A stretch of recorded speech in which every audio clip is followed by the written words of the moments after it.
ይህ አዋዜ ሰበር ነው። የአሜሪካኑ ቁጥር አንድ የጦር ሰው የኤታማዦር ሹሞች ሊቀመንበር ጄኔራል ዳን ቃየል ኢራን በአምስተኛ ቀኗ እጇ ሰለለ ሲሉ አስታወቁም። ቃየል እንዳሉት ዘመቻ የጦፈ ንዴት ኦፕሬሽን ኢፒክ ፉሪ ከተጀመረ ወዲህ የኢራን የሚሳኤል ጡንቻ 86 በመቶ ሟምቷል ይላሉ። ቃየል ካለቃቸው መከላከያ ሚኒስትር ሄግሴት ጎን ቆመው በሰጡት ጋዜጣዊ መግለጫ ሲናገሩም የኢራን ቦሊስቲክ ሚሳይሎች ተኩስ የጦርነቱ የመጀመሪያ ቀን እሩምታ ጋር አሁን ሲነጻጸር 86 በመቶ ቀንሶ ሳስቷል። ባለፈው 24 ሰዓት ብቻ እንኳ ሲታይ በትናንትና በዛሬ መካከል ማለታቸው ነው እምቀቱ ጋሽቦ 23 በመቶ ወርዷል ብለዋል።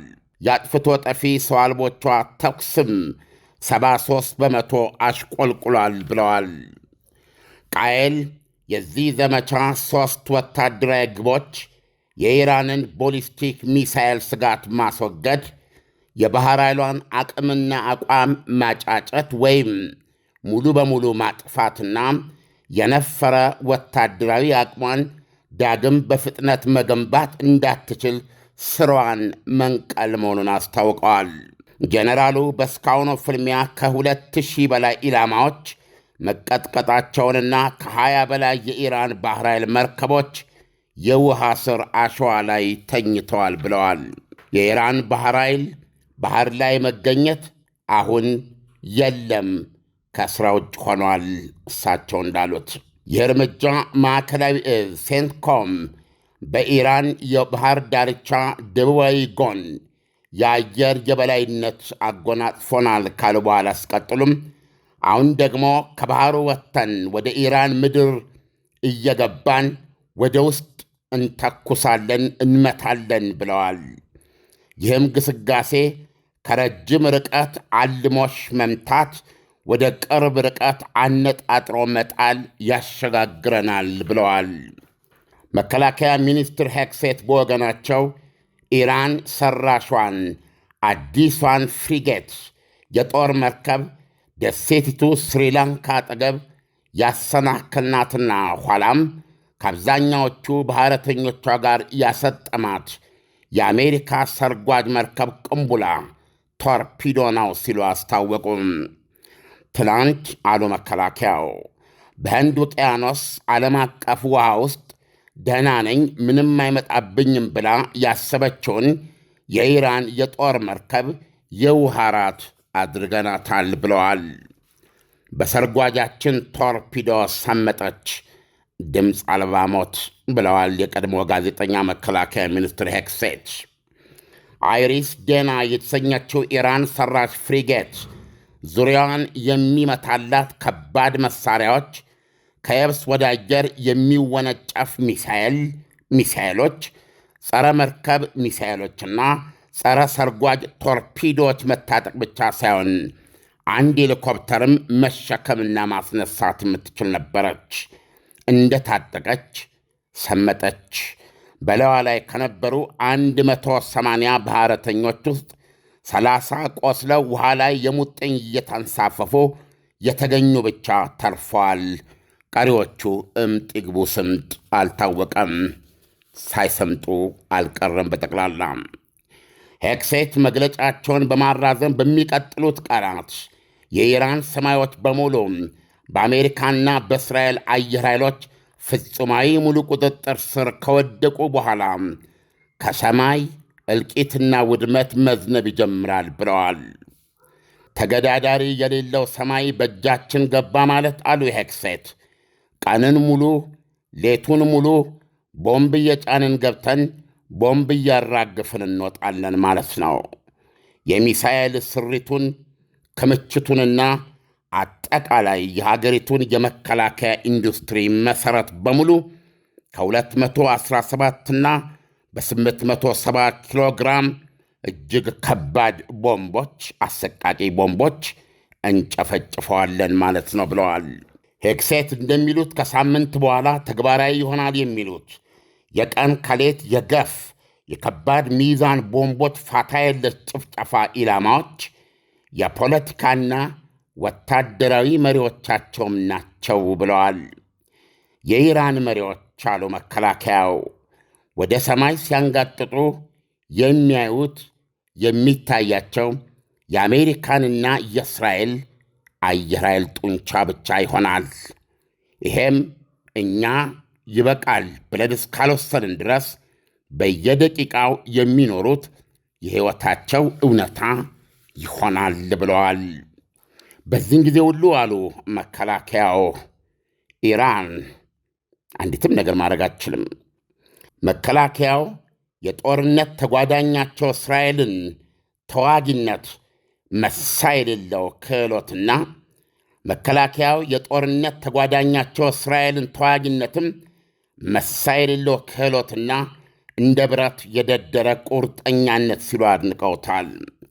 እስራኤል ጽኑ ሸሪካችን ናት ሲሉ በመግለጽ ከእንዲህ አይነት የሚችል አጋር ጋር አብሮ መዋጋት እንደ ትኩስ ንጹሕ አየር ዘና የሚያደርግ ነው ብለዋል። እነሆ ሰላምታችን ይድረሳችሁ ለጀግንነታችሁና ለአስተዋጽኦአችሁ ብለዋል ለእስራኤል ተዋጊዎች። ኢሳያስ መከላከያ ሚኒስትሩና የአሜሪካው ዋነኛ ቁጥር አንድ ጄኔራል በጋራ የሰጡት ይህ መግለጫ በርካታ ነው። በጥቅሉ ስታስቀምጠው ግን ምንድን ነው ያሉት? አንድም ወታደር መሬት ላይ ማሰለፍ ሳያስፈልገን በአየር ኃይል ብቻ ምን ያህል ኢራንን በፈለግነው መጠን እና ወደምንፈልገው አይነት ክስረት ያለምንም ችግር መክተት፣ መቀመቅ ውስጥ ማስገባት፣ ማፍረክረክና መሪዎቿን ሁሉ ማጥፋት እንደምንችል የሚያሳይ ኦፕሬሽን ነው ይሄ ነው እያሉ ነው ያሉት። ስለዚህ በእነዚህ ጊዜያቶች ውስጥ እስካሁን አሜሪካ 2000 በእስራኤል በኩል ደግሞ ከ1000 በላይ ወይም ደግሞ እስራኤል እንደምትለው ከ5000 በላይ ቦምቦች ጥላለች ኢራን ላይ። እውነቱን ለመናገር የሀገሪቱ 31 ክፍለ ሀገሮች ሁሉ ናቸው ኢላማ የሆኑት። ይሄ አሁን በመካሄድ ላይ ያለው ድብደባ የተደበቁ በሆነ መንገድ ሙከራ የሚያደርጉ የአየር መከላከያዎችን ማደን፣ የጦር ጀቶችም እንቅስቃሴ እንዳለ ነው። ለምሳሌ በዛሬው ዕለት አንድ የእስራኤል F-35 አንድ የኢራንን ራሽያ ሰራሽ የጦር ጀት መጥቶ ጥሏል። ጦርነቱ ከተጀመረ ለመጀመሪያ ጊዜ የኢራን አየር ኃይል ፊት ለፊት ሲገናኝ ነው። ባለፈውም እንደዘገብነው 2 ሱ-24 የራሽያ የጦር ጀቶች ኳታርን የተፈጥሮ ጋዝ ወደ ፈሳሽ የሚቀይር ግዙፍ ተቋም ለመምታት በመሄድ ላይ እያሉ ኳታር መትቼ ጥያቸዋለሁ ብላለች። ሚሳኤሎችም እንደዚሁ 7 ሚሳኤሎች በተጨማሪም ሰው አልቦችም ጭምር ነበር የተለጣጠሩት። ይሁንና ሲወድቁም ሆነ በቀጥታ የተወሰነ ጉዳት ስለደረሰበት ኳታር ጠቅላላ ተቋሙን መዝጋቷ ይታወቃል። በዚህም የተነሳ የተፈጥሮ ጋዝ ዋጋ ገበያ ላይ በይበልጥ እንዲጨምር ምክንያት ሆኗል፣ በተለይ በአውሮፓ ላይ። ስለዚህ ምንድነው የመከላከያ ሚኒስትሩና ጄኔራሉ በጋራ የሰጡት አሁን እያደረጉ ያሉት ነገር? ለምሳሌ የኢራን ባህር ኃይል ራሱ እንደ ባህር ኃይል ከውሃ ስር በታች አስተኝተነዋል ነው የሚሉት። በእርግጥ እስላማዊ አብዮታዊ ዘቡ የኢራን የሆርሙዝ ሰርጥን ዘግቻለሁ ብትመጡ አልምርም በማለት ማስጠንቀቂያ ሰጥቷል። እስካሁን ያካሄዳቸው ጥቃቶች ቦምብ በጫኑ ሰው አልቦች ነው። እነዚህ ሰው አልቦች ቦምብ እስከ 30 ኪሎ ግራም እንደዚህ ቦምብ ይዘው ነው የሚወድቁብህ። በዚህ መንገድ ነው እንጂ ወይም ደግሞ በባህር ውስጥ ፈንጂ ለመጥመድ የቻሉ አልመሰለኝም፣ ወይም እስካሁን ድረስ ስለዚህ የሰማነው ነገር የለም።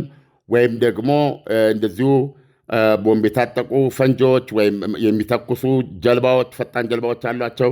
በእነዚህ አማካኝነት እስካሁን የመቱት የነዳጅ መርከብ የለም።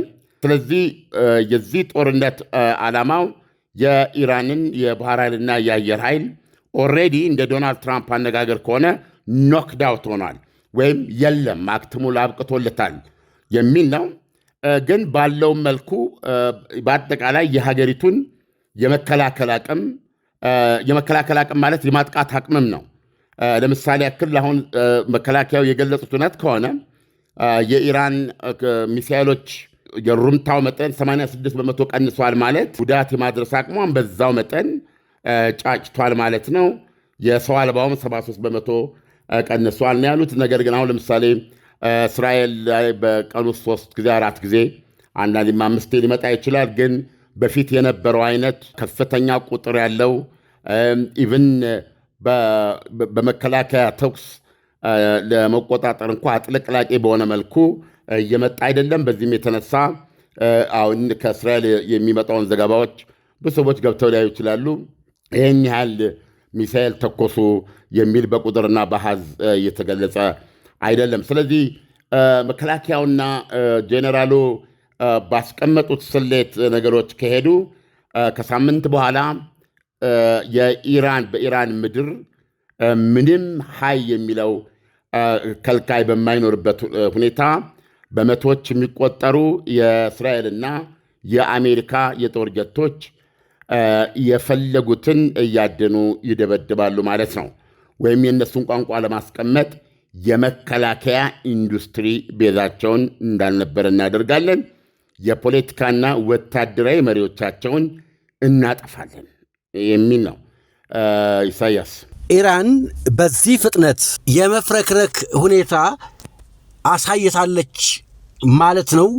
በዚህ አገላለጽ ይሄ ሆነ ማለት ደግሞ መነሻም ላይ ስትነሳ በበቂ አልተዘጋጀችም ማለት እንችላለን ወይስ ጦርነቱ በዚህ መልክ ይፋፋምብኛል ብላ አላሰበችም ማለት ይቻላል አለም?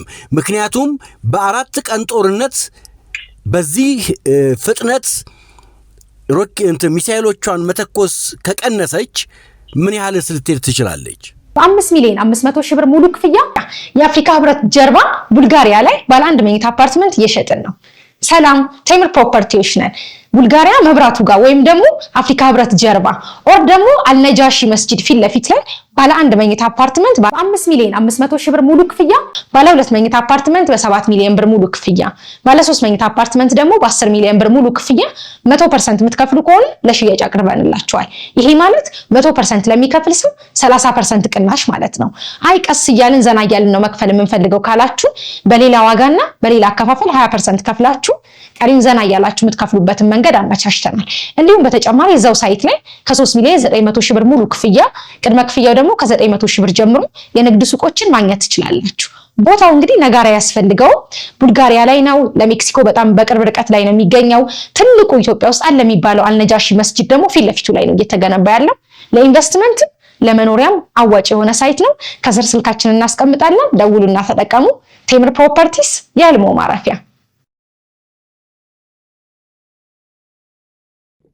ኢሳያስ ጥያቄው አግባብ ነው።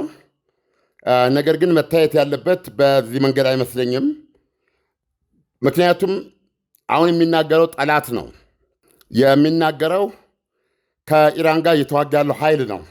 ስለዚህ ይሄን ግምገማ ነው ያቀረበው። በኢራኖች ደግሞ ስለዚህ ምን ይላሉ የሚለውን ነው ብናገኝ ነው መልካም የሚሆነው። ኢሳያስ እስካሁን ባለው ለምሳሌ ከኢራን በኩል የምንሰማው ይሄ ነው ለማይባል ጊዜ በጣም ለረጅም ጊዜ ውጊያውን በዚህ መልኩ መቀጠል እንደሚችሉ ነው እየተናገሩ ያሉት እነሱ። አየም አሁን በዚህ በኩል በአሜሪካ የጦር ጀነራል የተነገረን የሚሳኤል አቅማቸው 86 በመቶ ቀንሷል፣ የሰው አልባቸውም እንደዚሁ። ስለዚህ አሁን በዚህ መረዳት ብንሄድ ከጥቂት ቀናት በኋላ ለምሳሌ ዜናው ላይ በ24 ሰዓት ውስጥ በትናንትና በዛሬ መካከል እንኳ የ23 በመቶ መቀነስ ነው ያሳዩት ብለዋል። ይህን አሲስመንት ወስደዋለሁ። ነገር ግን ግምገማው የተሰራው በምን መልኩ ነው? ወደ እስራኤል ከሚተኮሰው አንጻር ነው ወይስ ኳታር፣ ሳውዲ አረቢያ፣ የተባበሩት አረብ ኤሚሬትስ፣ ኩዌት፣ ባህሬን፣ ኦማን፣ ዮርዳኖስ፣ አሁን ደግሞ ቱርክ፣ ቆጵሮስ፣ እነዚህ በርካታ ሀገሮች ላይም እንደሱ ላይ ከሚተኮሰው አንጻር ነው። ከየትኛው አንጻር ነው? አሁን ለምሳሌ እስራኤል ላይ የሚተኮሰው የኢራን የሚሳኤል ሩምታም ሆነ ሰው አልባ ባለፈው ሰኔ ከተደረገው አንጻር ፈጽሞ እዚህ ግባ የሚባል አይደለም። ስለዚህ ከጀኔራሉ ጋር አውቶማቲክ ነው የምስማማው። እስራኤልን በተመለከተ ነው በጣም እርግጠኛ ሆኜ ነው የምነግርህ። እስካሁን ድረስ በ5 ቀን ጦርነት ውስጥ እንግዲህ ከዚህ የበለጠ ጉዳት ሊደርስባት አይችልም። ማነው ኢራን የመጀመሪያው ቀን በርካታ መሪዎቿን ያጣችው። የሰኔው ሲገርመን ቁልፍ ሳይንቲስቶቿን እንዳሉ ቁልፍ የሚባሉትን ያጣችው፣ የደህንነት ሹሞቿን፣ የጦር መሪዎቿን ያጣችው። የአሁኑ ይባስ የሚያሰኘው ደግሞ የእስላማዊ አብዮቱ መልክ፣ ቅርጽ፣ ይዘት፣ ሁለንተና መገለጫ የሆኑትን አሊ አክባር አያቶላ አሊ ካሚኒ ናቸው የተገደሉት። የአያቶላ አሊ ካሚኒን ሞት ልንበቀል ካልቻል አሉ ሌላ መንፈሳዊ መሪ ኢራናዊ፣ ከዚህ በኋላ የትኛውም መንፈሳዊ መሪ ደህንነት የለውም ብለዋል። ምክንያቱም ያ መንፈሳዊ መሪ የኢራን እስላማዊ አብዮት ወይም እስላማዊ ሪፐብሊክ ሆና መቀጠል እስካለባት ድረስ የምናስብ ከሆነ የአሊ ካሚኒን ሞት በተመለከተ በሚታይና በሚጨበጥ መልኩ ከባድ በቀል ማድረስ ካልቻለን ከዚህ በኋላ የትኛውም መንፈሳዊ መሪ ዋጋ የለውም የሚል ነው የተናገሩ። ስለዚህ አሁን ይሄን እዚህ ላይ ተመስርተ ይሄንን የፈጸመችው ደግሞ እስራኤል ናት። ከዚህ አንጻር በፊት በነበረን መረዳት ወይም ለምሳሌ እስራኤል እንዳቀረበችው ቢያንስ 2500 ቦሊስቲክ ሚሳይል ክምችት አላት ብላ ነበር። ስለዚህ እስራኤል ላይ የከፋ ካለፈው ሰኔ የከፋ ውርጅብኝ እንደምታደረግ ነበር የምጠብቀው። ግን አሁን በተግባር ስናየው ከ5 ቀናት በኋላ በፍጹም አይገናኝም። ስለዚህ ምንድን ነው ምክንያቱ ብለን ስናይ ኢራኖች የተከተሉትን ስትራቴጂ ነው የምናየው። ኢራኖች የተከተሉት ስትራቴጂ ዋንስ አሜሪካ ወይም ተኩስ ከተከፈተ አውቶማቲካሊ እስራኤል ላይ ጥቃት ይወስዳሉ። የአሜሪካ ጦር ሰፈሮች የሚገኝባቸውን ቦታዎች በሙሉ ይመታሉ። እስከ ቱርክ ድረስ ነበር። ትዝ ይልሃል አንዳንዴ ቱርክን እንዘል ነበር አያደርጉትም በሚል እኔ እናንተ ስናወራ አሁን የቱርክን የአየር ክልል ጥሶ የገባ የኢራን ቦሊስቲክ ሚሳይልን የምስራቃዊ ሜዲትራኒያን ምድብተኛ የኔቶ ኃይል አየር ላይ መጥቶ አክሽፎታል። የቱርክ መከላከያ ሚኒስቴር እንደዚህ አይነት ጠብ ያለች በዳቦ እርምጃዎች ላይ መቀጣጫ እርምጃ የመውሰድ መብት እንዳለ እንዲታወቅልን እንፈልጋለን የሚል መግለጫ ነው የሰጠው። ስለዚህ አሁን ኢራኖች የተከተሉት ስትራቴጂ ምንድን ነው? በዚህ ሰዓት ጦርነት ቢከፈትብን ወይም አንዳች ጥቃት ቢደረግብን አሜሪካኖችም ሆነ እስራኤሎች ይሄ ሊሚትድ ኦፕሬሽን የምትለው ወይም የተወሰነ ዓላማ ለማሳካት የከፈቱት ጥቃቱን እንደሱ በፈለጉት ሰዓት የማያቆሙት ማራቶን ጦርነት ውስጥ ነው የማስገባቸው የሚል አቋም አላት ኢራን። ይህን አንድ በል። ሁለተኛ ጦርነቱን በኢራንና በአሜሪካና እስራኤል መካከል ብቻ እንዲሆን አላደርግም፣ ጠቅላላ ክልሉን በጦርነት አጋግመዋለሁ የሚል ነው። ከዚህ ተነስተን ስንመለከት ምንድን ነው የኢራን የቦሊስቲክ ሚሳይል አቅም ሳስቷል ወይ የሚለው ለመገምገም እኔ የተወሰነ አስተያየት አለኝ። ለምሳሌ ቢያንስ እስራኤል ላይ ከ200 በላይ ተኩሳለች። ኳታር ላይ ከዛ ያልተናነሰ ነው። የተባበሩት አረብ ኤሚሬቶች ላይ ቢያንስ 180 ይሆናል። ሳውዲ አረቢያ እነዛ በጅምላ በአጠቃላይ የተኮሰቻቸው ሚሳይሎች ምን ያህል ናቸው የሚለውን ማየት ያስፈልጓል። በእርግጥ አሜሪካ እንደምታቀርበው እስካሁን 500 ተኩሰዋል የሚሉት ከ500 ትንሽ ከፍ ያለ ተኩሰዋል ነው ያለችው። እውነታው ይሄ ከሆነ ትራጂክ ነው። በሚዘገንን ደረጃ የትጥቅ አቅምም ሆነ የውጊያ አቅማቸው እንደምታየው ነው ማለት ነው። ነገር ግን ለምሳሌ የተባበሩት አረብ ኤሚሬትስ የገለጸችውን ብንወስድ 186 ሚሳይል ተተኩሶብኛል ነው ያለችው። ከዛ ውስጥ የተወሰነው ባህር ውስጥ ገባ። 170 ከምናምን የሚሆነውን ምንድነው ተከላከልኩኝ። አንድ ብቻ አልፎ ወደቀ የሚል ነገር ነው። ባለፈው ዘግበነዋል። ስለዚህ አቨሬጅ ብትወስድ የተባበሩት አረብ ኤሚሬትስ ላይ ብቻ 180 ከምናምን ሚሳይል ከተኮሰች ከሰው አልባ ውጭ ነው። ሰው አልባው ከ500 በላይ ነው። ኳታር ላይ ከዚህ የተናነሰ አልተኮሰችም። የእነሱን የሁለቱን ድምር ደግሞ እስራኤል ላይ ተኩሳለች ብለህ ብታስብ በሌሎች ሀገሮች ላይ የተኮሰቻቸው ሚሳይሎች ሲታሰቡ ከፍ ሊል አይችሉም ወይ ቁጥሩ ነው የአንዱ ግምት ነው። ስለዚህ አንዱ የሳሳ መስሎ የታየው ብዙ ሀገራትን ለማነካካት ወይም የአሜሪካን ይዞታዎችን ለመምታት የሚለው አካሄዷ ነው። ነገር ግን ዞሮ ዞሮ አንድ ጥያቄ ታነሳለ። በዚህ መንገድ የተኮሰችው ለምሳሌ 1000 ኪሎ ብለን ብናስብ እንኳ እስራኤል በገመገመችው መሰረት አሁንም ሌላ 1500 ቀሪ ቦሊስቲክ ሚሳይሎች አሏቸው። አሁን ትልቁ ጥያቄ የሚመጣው ወይል የቁጥር ችግር አይደለም ያለባቸው፣ በከፋ ሁኔታ መተኮስ ይችሉ ነበረ፣ ለምን አልተኮሱም ከተባለ አሁንም ስትራቴጂያቸው ጋር ነው የምትመጣው። ለምን ጦርነቱን ማራቶን ማድረግ ነው የምንፈልገው ብለዋል። ስለዚህ ይህን ጦርነት መቀጠል አካባቢውን ታጋች ያደርገዋል። የነዳጅ አካባቢ ነው፣ የኢኮኖሚ አካባቢ ነው፣ የቱሪዝም አካባቢ ነው። እዛ የሚሆነው ነገር አካባቢውን ብቻ ሳይሆን የሚያጫጨው የዓለምን ኢኮኖሚ ፖለቲካም ይወስናል። ስለዚህ አሁን የሚተኮሰው ሚሳኤል ብዛቱ ያን ያህል አስፈላጊ ላይሆን ይችላል። ነገር ግን የማያባራ ከሆነ አስቸጋሪ ነው። አሁን ለምሳሌ እስራኤልን ብትመለከት ትምህርት የለም፣ ስራ የለም። የምተኩሰው ሚሳኤል በየቀኑ 10-15 ቢሆን እነዚህን እያፈራረክ በቀን ውስጥ ብተኩስ የግድ እስራኤል ዜጎቿን ማስጠንቀቅ አለባት። ቦምብ መጠለያ ውስጥ እንዲገቡ ማድረግ አለባት። ትምህርት ቤቶች ያላቋረጠ ከሆነ ሕፃናት ለማንኛውም ነገር ቢዳረጉ አደጋው ከፍተኛ ስለሚሆን ትምህርት ቤትን ማስተጓጉል ይኖራል። እንደዚህ አይነት ሀኬት እንደ ሁከት ለመፍጠር ያስችላታል ኢራን እየቆጠበች። ግን አሁን ትልቁ ጥያቄ ምንድን ነው? ኢራን ስትራቴጂዋ ረጅም ጦርነት መስጠት ነው ለዶናልድ ትራምፕ። ይሄን የረጅም ጦርነት ደግሞ ለማቆም ብዙዎቹ ተንታኞች የሚሉት በአየር ድብደባ ብቻ አትችልም፣ መሬት ላይ ወታደር ማሰማራት አለብህ ነው።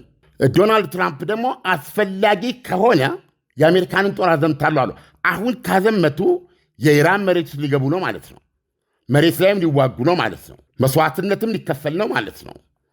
ስለዚህ ከኋላቸው ደግሞ ዶናልድ ትራምፕ ወደ ስልጣን ያበቃቸው የማጋ ንቅናቄን ጨምሮ ጦርነትን ለማስቀረት የመጡ ሰው ሳሉ ጦርነት እየሰጡን ነው የሚል ተቃውሞ አለባቸው።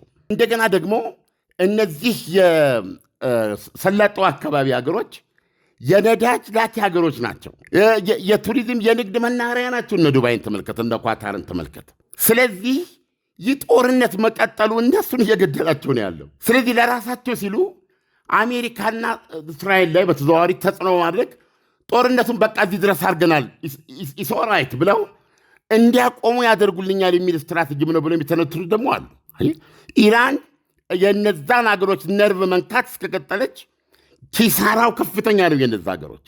ስለዚህ የአሜሪካ ወዳጆችም ናቸው እና እነሱ በጫና ዶናልድ ትራምፕ ሳሙዌር ላይ በቃ የታባታችሁ ልክ አስገብተናቸዋል ብለው እንዲያቆሙ እና አገዛዛቸው እንዲቀጥል እድል እንደሚያገኝ ያምናሉ። በእነሱ ካልኩሌሽን ምንድን ነው? በማንኛውም መንገድ እስራኤልና አሜሪካ ይህን ጦርነት የሆነ ቦታ ላይ ጨርሰናል ብለው ቢያቆሙ ከዛ በኋላ ከተረፉ አሁን እንግዲህ እንደሰማው የመከላከያ ኢንዱስትሪ ቤዛቸውን ነው የምናወድመው ብለዋል፣ የምናጠፋው ብለዋል። አንድም ወታደራዊና የፖለቲካ መሪዎቻቸውን አንተው ብለዋል አለም። እንግዲህ ከዚህ መስረፍ አለባቸው። ከዚህ ከተረፈ የኢራን እስላማዊ አብዮት ከዚህ በኋላ ጦር አይመዘዝበትም በኢራኖቹ ካልኩሌሽን። እና አሜሪካና እስራኤል ተሰላጅተው እንዲተዉት ነው የሚፈልጉት በሰላጤው ሀገሮች ጫናም ሆነ በማንኛውም ሁኔታ። ነገር ግን መተኮስ መቻል አለባቸው እስከ መጨረሻው ኢራኖች። ትልቁ ጥያቄ መሆን ያለበት አስበውበት ተዘጋጅተውበታል ወይ? ተኩስ በማቆም በማይችሉበት ሁኔታ መንቀሳቀስ ይችላሉ ወይ? በደጋግመው እንዳሉት ለብዙ ወራት የመዋጋት አቅም አላቸው ወይ? አሁን አየ ጌሙ እዚህ ውስጥ ነው ያለው እና ለጥያቄው መልስ የሚሆነው አሜሪካኖችና እስራኤል አዎ በጣም የሚሰቀጥጥ ድብደባ ነው እያደረጉ ያሉት። እና በዚህ ድብደባቸው በእቅዳቸው መሰረት ሙሉ በሙሉ ተሳክቶላቸው ቤዚካሊ ስርዓቱ በድብደባ በኖ ጠፍቶ ሀገሪቱን ሌላ አይነት ስርዓት ሌላ አይነት እውነታ ውስጥ መክተት ይችላሉ ወይስ እስላማዊ አብዮተኞቹ እንዳሉት በማያቋርጥ ማራቶን ውጊያ ግዙፍ መስዋዕትነት በመቀበል ጽናት አዳክመን ጦርነቱን እንዲያቆሙ እናስገድዳቸዋለን። ያን ጊዜ የእኛ ዲተረንስ ታወጀ በኋላ ማለት ነው። የፈረሰው ይፍረስ። ከዛ በኋላ ግን ከእኛ ጋር ውጊያ ማሰብን የማይቻል ይሆናል። ያ ዲተረንስ ይሆነናል የሚል ስሌት ነው በኢራኖች በኩል ያለው። ኢሳያስ ዓለም እንግዲህ አሁን ኢራን ስትነሳ የተነሳችበት ዓላማና ግብ አለ። ሀያቶላውን ያጣችው በጦርነቱ የመጀመሪያ ቀን ነው። ሀያቶላውን ብቻ አይደለም፣ በጣም በርካታ አመራሮቿን አጥታለች። አሁን ከ500 በላይ ሚሳኤል ከተኮሰች የሚቀራት ሚሳኤል በዚህ በ4 ቀን ጦርነት 500 በላይ ሚሳኤል ከተኮሰች እጇ ላይ የሚቀረው ሚሳኤል ምን ያህል ነው? ስለዚህ ኢራን እስካሁን ባለው አካሄድ ስንመለከተው የአሜሪካው መከላከያ ሚኒስትር እንደተነተነው ኢራን ኃይሏን እያጣች ነው የሚለውን መውሰድ እንችላለን ወይ? ይሆናል አይሆንም ለማለት አይደለም። ይሄ አሜሪካና እስራኤል የገመገሙት ነው እና እውነቱን ለመናገር ይሄ የአሜሪካንን ፓወር በተለይ ኤሪያል ፓወር የአየር ኃይል ፓወር የእስራኤልን የአየር ኃይል አቅም ጥያቄ ውስጥ የምታስገባው አይደለም። ዩናይትድ ስቴትስ አሜሪካ የዓለማችን ልዕለ ኃያል አገር ናት። እስራኤል የመካከለኛው ምስራቅ ኃያል ብቸኛ ቁጥር አንድ አየር ኃይል ነው ያላት። ስለዚህ እነዚህ ሁለቱ ተጣምረው ሊያደርሱ የሚችለውን ያሉትን በተለይ በዚህ የኢራን ተቋሞች መዋቅር ኢንፍራስትራክቸር እንደዚህ አይነቱ ነገር ምንም የሚያድነው ነገር የለም። ምንም ሳይታለም የተፈታ ነገር ነው። ግን የደረሰው ደርሶ የኢራን እስላማዊ አብዮት አመራሮች ያጣል ወይ ነው? የሚተኩሰው ሚሳኤል ያጣል ወይ ነው? የሚተኩሰው ሰው አልባ ያጣል ወይ ነው? ለምሳሌ የእስራኤል አየር ኃይል እስካሁን የማይታወቅ የቴህራን መዳረሻ ላይ ተደብቆ የተሰራ የኒውክሌር ማብለያ አግኝቶ እንደደበደበ እንዳወደመ ገልጿል። በኢራን በኩል ምን ያህል ሌሎች ሰርፕራይዞች ይኖሩ ይሆን? የማይታወቅ የሚሳኤል ማምረቻ ስፍራዎች በስካሁኑ ወይም ደግሞ ከዚህ ሁሉ በተለይ እየባሰ በሚመጣው አሁን አሜሪካ ቢ2 እና ቢ52 ቦምብ ጣዮችንም እየተጠቀመች ነው ያለችው እና በተለይ እነዚህ ቢ52 እንደምታውቀው ያው እጅግ አውዳሚ ናቸው።